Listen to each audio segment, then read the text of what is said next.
مفتی صاحب سے سوال یہ ہے کہ سخت سردی میں ٹھنڈے پانی سے وضو کرنے میں دشواری ہو تو کیا تیمم کرنے کی اجازت ہے؟ نماز کے لیے وضو کرنا یہ فرض ہے، اور پانی پر جب تک قدرت یہ باقی ہے تو تیمم کی اجازت نہیں ہے۔ جس طرح عام حالت میں وضو کر کے نماز پڑھتے ہیں، اور اگر غسل کرنا فرض ہو گیا ہو تو غسل کر کے نماز پڑھتے ہیں، اسی طرح سردی کے اندر بھی یہی حکم ہے کہ اگر غسل فرض ہے تو غسل کریں، اور اگر غسل نہیں، عام حالت ہے، بے وضو ہیں، تو وضو کر کے نماز پڑھنا یہ فرض ہے۔ اب اس میں کوئی فرق نہیں پڑے گا اس طور پر کہ یہاں سردی ہے یا پانی ٹھنڈا ہے، صرف اسی وجہ سے کہ سردی ہے، ٹھنڈے پانی سے کیسے وضو کریں اور کہیں کہ تیمم کر لیں، اس کی ہرگز اجازت نہیں ہے۔ ہاں البتہ اگر کسی کو ٹھنڈا پانی تکلیف دیتا ہے تو بھئی گرم کیجئے،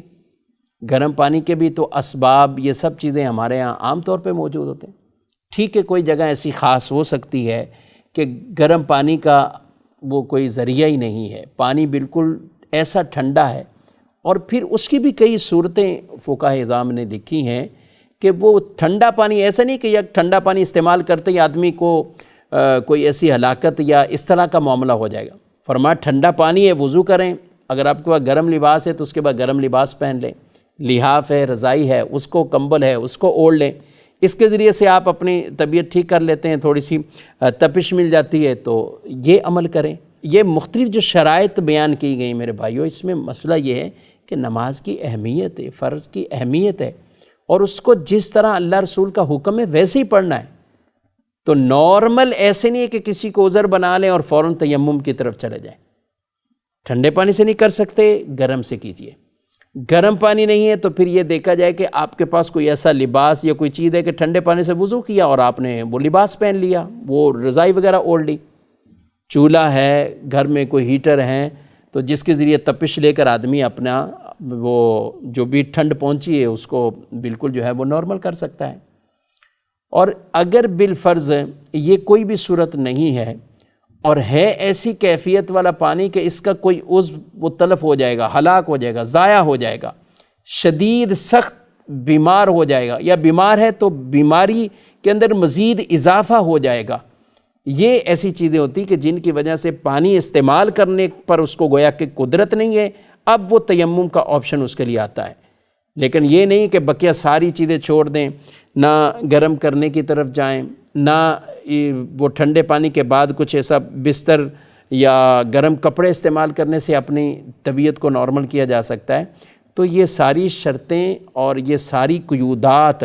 جس طرح یہ مسئلہ ہے اس کے مطابق اس کا خیال رکھ کر، اگر واقعی کسی طرح بھی پانی پر قدرت طاقت کسی کو نہیں ہے تو پھر آپشن دوسرا وہ تیمم کی طرف آئے گا۔ اب اس میں بھی بعض اوقات صبح کا وقت ہے، دوپہر کا وقت ہے، تو بڑا فرق آ جاتا ہے، یعنی ٹائم پیریڈ کے اعتبار سے کس وقت شدت سے سردی ہے اور یہ ساری چیزیں دیگر بھی نہیں پائی جا رہی، پھر تیمم کا مسئلہ آئے گا۔ اسی طرح دوپہر ایسا مسئلہ نہیں ہوتا، یا ٹھنڈے پانی سے وضو کرنے کے بعد یا غسل کرنے کے بعد دھوپ ہے، دھوپ کے اندر بیٹھ جائیں تو بھی اس سے مسئلہ حل ہو سکتا ہے۔ تو المختصر یہ ہے کہ اپنے لیے ایسے اسباب پہلے سے تیار کریں۔ وہ پتہ ہے نماز پڑھنی ہے تو جن کے الحمدللہ جو اہتمام کرتے ہیں تو وہ سخت سردیوں میں سفر کے اندر بھی بڑے ٹھنڈے ٹھنڈے پانیوں سے وہ وضو بھی کر لیتے ہیں۔ قبلہ شیخ طریقت امیر اہل سنت دامت برکاتہم العالیہ مدنی مذاکروں میں بیان فرما رہے تھے، اور اپنے بغداد شریف کا ایک سفر بیان کر رہے تھے کہ ایسا پانی ٹھنڈا تھا کہ بس جہاں پڑتا تھا پتہ ہی نہیں چلتا تھا کہ یہ عضو بھی گویا کہ سن ہو گیا ہے، یہ ہے بھی یہ ساتھ یا نہیں ہے، یعنی اتنا یخ ٹھنڈا جسے کہیں، اور سردی بھی۔ لیکن فرمایا کہ الحمدللہ سب نے وضو کیے ہیں اور نماز پڑھی، تو تھوڑا سا دل گھبراتا بھی ہوگا، تکلیف تھوڑی سی زیادہ پہنچتی ہے، اسی لیے تو اس پہ ڈبل ثواب ہے۔ جی جب وضو کرنا انسان کے لیے تکلیف دہ بن جاتا ہے اور پھر بھی وہ پورا کامل وضو کرتا ہے، اس کو دگنا اللہ اجر عطا فرماتا ہے۔ تو اگر ان احکامات کی اہمیت کا محق ہو، وہ دل دماغ میں بیٹھی ہوئی ہوگی، تو پھر انشاءاللہ یہ تکلیفیں بھی آدمی برداشت کر لے گا۔